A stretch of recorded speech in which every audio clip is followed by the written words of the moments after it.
5 times this month and put your own contest within yourself. I'm going to try to get 50 likes. Okay, I got 25 likes on this one. I'm going to go for 50. I'm going to go for 150. This is what you should be after. Okay, it's a promotional tool, which means you have to have something to promote. Remember, social media is an extension of your marketing plan. It's not this single entity. It should be something that works with something that works with another thing. So if I'm selling something on PPC and social media, I guarantee you it's on radio, television, or another form or on our website. The so-called Big Four don't necessarily have to be the Big Four.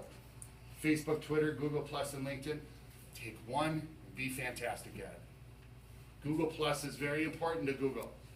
They want to keep this around even though 4 people use it. They're going to keep it around and they're going to bump up your website if you have more Google Plus users. It's true. They're always going to keep it in there. That came in the latest analytics reports from last month, or last year. Create you content for each platform, whatever it is. Don't cut out what actually works. Master one before moving on to the next. And just don't get hung up on social media in general. That's just some other stuff about why each one is important. That's all I got. Any questions? Yes, sir. So lots of new buttons and this brand awareness bit is very interesting. What's the cost? Like, so for example, you like that Make a Tea Time button. They're going to charge you different for a Make a Tea Time button, or is there different pricing for a carousel ad versus a 360 video? Yes, yes, and no for the first question. So Make a Tea Time, we've already got an app we've created that does the tea times. So I just take the button and I point it to the direction, point it to a URL. That's free. Facebook charges the same for that versus... It's not going to charge you anything for your one call to action. You have to think about what that call to action needs to be.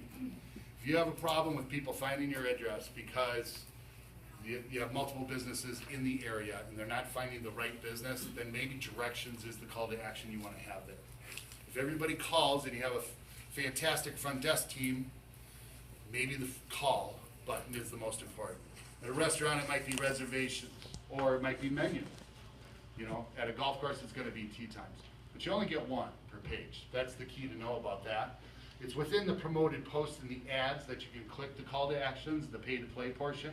That's where you can really kind of spread out a little bit more. But usually I use ads to promote something. I don't have general brand awareness ads. Grandview, I'm fortunate to work for a company that has a very strong brand.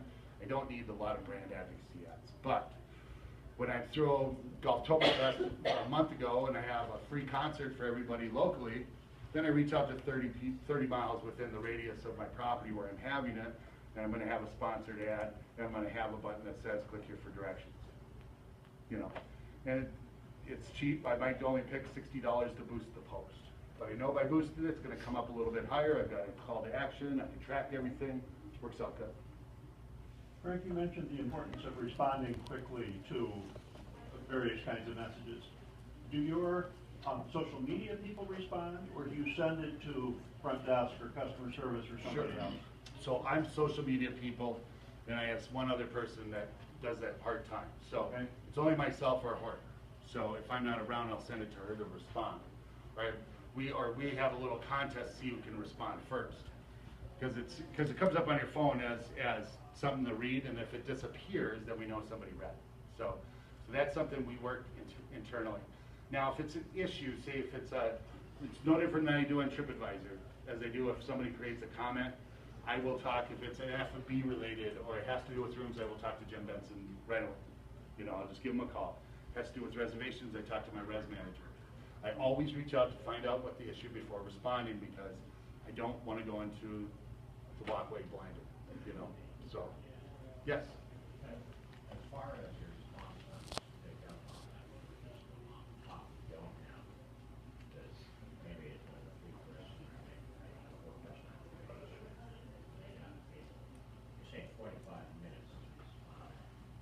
It's extensively long, so and it could work against you, but think about it this way: if you have a business that doesn't require that amount of response time, or you're not constantly engaging with people and posting throughout a day, then 45 minutes might be the norm for your page, and that might be all right for the people that are following you, right? But when you're engaging on Facebook and you're commenting, liking, replying, and you're constantly working on it, your response time has to be fast, because you are engaging fast. And Facebook will see that. It's not that you'll be penalized for 45 minutes, it's just the fact that if you're an engagement type of person, you're better engaged faster when it comes down to direct messages. So you're saying that the investigations on Facebook is different than say email? Correct. Correct. Yep. How important is LinkedIn to your corporate event business, and how much you use it? It's not, you know, LinkedIn has 4 different methods that it works in. One's to look for jobs. And you can actually, you know, for, I think it's $150 a month, or maybe it's $20 or $150 for a year, $20 a month. You can create it as a promotional tool where it'll go out and put out your blog articles and everything else. For our sales team that does conference business, it's important. Okay, it makes sense that it's important for them. They can reach out with tips and tricks, team building exercises, a lot of other things, build up their database with planners and people that come to the conferences, also reach out to groups that haven't been there in a very nonchalant and, you know, professional manner without making hundreds of cold calls. So LinkedIn is a more powerful tool on that end. You just gotta train them to use it a little bit more and kind of coach them along, but you know, it's again, it's just a whole nother tool that somebody's gotta learn, but I've seen people largely and hugely successful out of the LinkedIn market, and especially been into the business blogging portion of it, you know. And I follow a lot of marketers and a lot of digital advertisers and marketers. A lot of the information I even got from this were from LinkedIn posts. So it's good information for me. Anything else?